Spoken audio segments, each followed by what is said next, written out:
Bonjour à tous, j'espère que vous allez bien. Alors on parle maintenant tous les jours de la guerre civile, le spectre de la guerre civile, sommes-nous en guerre civile, va-t-on vers la guerre civile? Je pense qu'il y a ici un abus de langage, nous ne sommes pas encore en guerre civile. Par contre, ce qui est certain, c'est que nous sommes dans un état d'insurrection. Et ce qui est très inquiétant est que ni les classes dirigeantes, ni la population ne veut bien le reconnaître. Et c'est pas bon parce que quand on ne reconnaît pas un problème, eh bien, on n'a aucune chance de le régler. Et on peut le régler pour éviter la guerre civile. Nous sommes aujourd'hui devant une insurrection qui peut mener à la guerre civile si elle n'est pas traitée, réglée le plus rapidement possible et le plus efficacement possible. Insurrection de quoi? Insurrection des banlieues. Alors pour ne pas stigmatiser, c'est l'insurrection d'une certaine catégorie de la jeunesse des banlieues qui est ouvertement en révolte contre la France et les Français. Ils n'aiment pas les Français.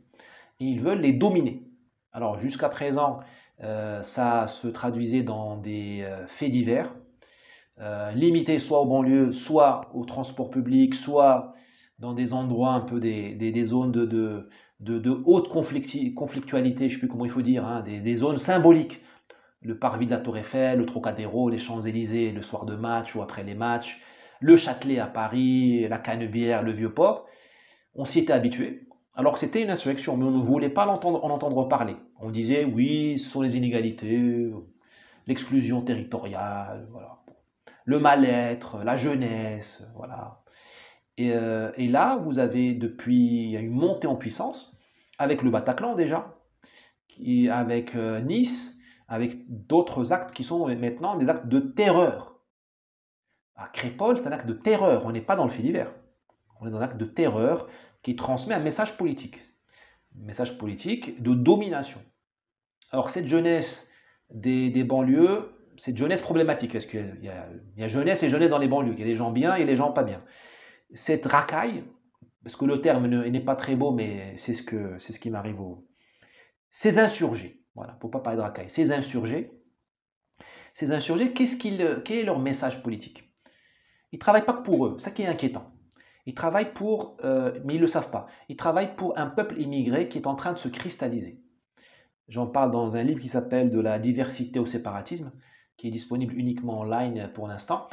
Euh, je dis qu'il y a en France l'émergence d'un peuple nouveau, d'origine noire ou d'origine nord-africaine, qui est plutôt musulman et qui est plutôt pro-américain. Hein, le rap, Nike, la culture américaine, la fascination pour les États-Unis, la fascination pour le multiculturalisme américain qui, soi-disant, fonctionne mieux que le régime français, la culture française. Bon, voilà.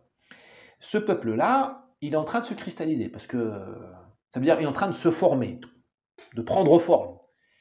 Parce qu'on n'est plus dans les diasporas. Là, tu as 700 000 Turcs, tu as 2 millions 1 million au moins de Marocains, tu as 6 millions d'Algériens selon le président algérien, au moins 2,7 millions selon l'INSEE. Enfin, on est dans des peuples, on n'est plus dans des diasporas. Une diaspora, c'est 100 000 personnes, 300 000. Juste les Maliens, il y en a 350 000. Vous vous rendez compte? Pour vous donner une idée, la France envoie plus de pèlerins à la Mecque chaque année que le Mali et le Sénégal réunis. Vous vous rendez compte? C'est un pays musulman. Donc, ce peuple-là, il est en train de se former. Et il n'arrive pas encore à parler, il n'a pas encore de représentants politiques, il n'a pas encore de leader. Mélenchon, à ce que je sache, n'est pas un arabe ou un peul. Ce peuple n'a que les voyous pour le représenter pour l'instant. Ces voyous à 2 neurones sous l'emprise du cannabis, ils sont le porte-drapeau, le porte-parole d'un peuple nouveau qui est en train de vous dire je suis le patron ici. Parce que quand ils vont casser les rugbymen à Crépol, ils vont casser l'homme français, le rugby. Le rugby, c'est un des derniers sports, un des derniers champs de virilité de l'homme français, qu'on l'a détruit. Hein. Les féministes françaises, blanches, d'origine chrétienne, hein, elles l'ont détruite. Le code pénal, code civil a bien dévirilisé l'homme français. Et vous avez l'immigration, là, les insurgés, ces insurgés-là, ces voyous, ils détruisent l'homme français. Ils le détruisent tous les jours en l'attaquant dans les transports en public, sur les Champs-Élysées, dans la rue. À l'école, hein, il est bully, victime de harcèlement, enfin bon, vous connaissez la réalité, j'espère. Et là, ils sont en train de le détruire. Il n'a pas le droit de se tenir debout. Ah, il fait un bal, il faut qu'il admette les insurgés dans le bal. Sinon, les insurgés le tuent. On est dans une logique de domination. Ces insurgés visent à assurer la suprématie du peuple nouveau sur le peuple ancien. Parce que là, ils ont quitté leur... parce que la suprématie, elle est assurée dans les banlieues. Il n'y a plus de Français, ou très peu. Là, ils veulent l'installer dans tout le territoire. Ils veulent passer le message. Demain, si rien n'est fait contre l'insurrection, vous allez avoir, on passera de ces voyous passeront le drapeau, le relais à des hommes et des femmes politiques qui, au nom du wokisme, qui, au nom des droits de l'homme, vous expliqueront que vous n'êtes plus chez vous véritablement et que il faut changer la laïcité pour accepter la abaya, le voile, qu'il faut faire des jours fériés musulmans en France, qu'il faut, dans le code pénal, qu'il est écrit par des blancs pour opprimer des noirs et des arabes et qu'il faut changer le code pénal, qu'il faut éventuellement voilà, ne plus punir les gens pour le vol. C'est ce qui se passe déjà aux États-Unis. Hein. Jusqu'à 1000 $, je crois, il n'y a plus de punition. Ils vont vous expliquer qu'il faut fermer les prisons parce que les prisons sont des écoles du crime. Voilà. Ils vont vous expliquer qu'il faut payer des réparations parce que vous avez colonisé. Bon, vous voyez le cauchemar. Donc, cette insurrection, il faut agir sur elle.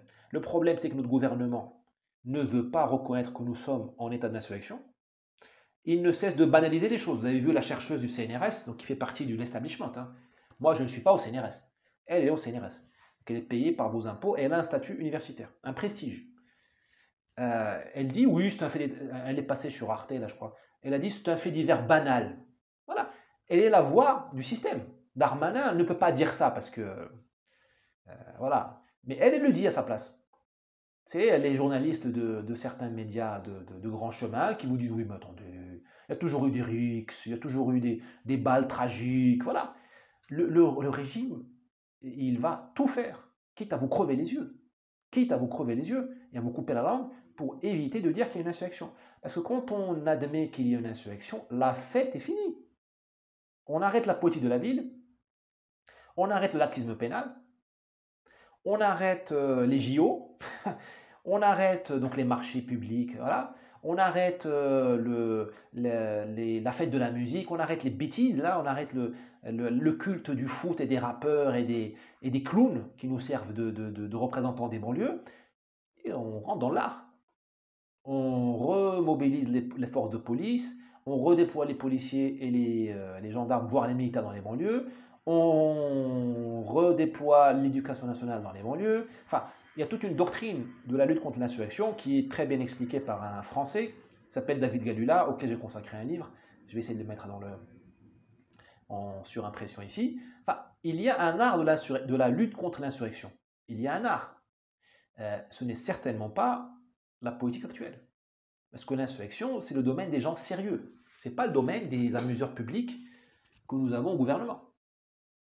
Ah, quand il y a une insurrection, on ne parle plus de recyclage des déchets. On ne parle plus comment dirais-je, je bégaye même, hein. J'arrive même pas à le dire, d'identité du genre. Quand on lutte contre une insurrection, on ne fait pas d'écriture inclusive, on s'occupe de choses sérieuses. On ne dépense pas l'argent à faire des pistes cyclables. On fait des choses sérieuses et pas agréables. Ça, ils veulent pas, parce que c'est pas le casting. Si cette vidéo vous a semblé utile, n'hésitez pas à la partager.